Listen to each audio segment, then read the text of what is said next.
সল্টলেক পূর্বাঞ্চলের বাড়িতে ইন্টারনেট পরিষেবা দেওয়ার নাম করে এসে 2,80,000 টাকা এবং সোনার গয়না লুট। বিধাননগর দক্ষিণ থানায় অভিযোগ দায়ের পরিবারের।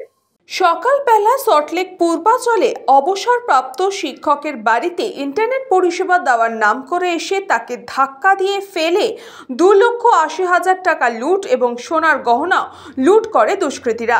ওই বৃদ্ধাকে ধাক্কা দিলে পড়ে গিয়ে অচৈতন্য হয়ে যায় বৃদ্ধা। সেই সুযোগে লুটপাট চালায় দুই যুবক। পরবর্তীতে বিধাননগর থানায় অভিযোগ দায়ের করে ইতিমধ্যে পুলিশ তদন্ত শুরু করেছে।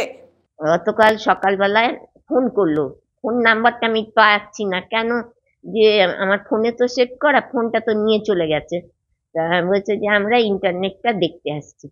যেই বলেছে আমি ওকে চেনা, আমি ওকে দরজা খুলে দিয়েছি। তার পেছু পেছু আর একটা লোক এসেছে, দিয়ে ইন্টারনেটটা খুলে বলছে এখান থেকে তো না, ওই ঘরে চলে গেল। আমাকে ঠেলছে কেন, তা ফেলে দিল আমাকে মাটিতে, ওই শোবার ঘরে।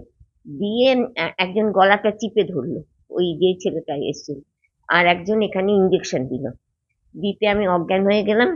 তা মিনিট 15 আমি অজ্ঞান হয়েছিলাম। 3.5 লাখ মতো সোনার গহনা ছিল।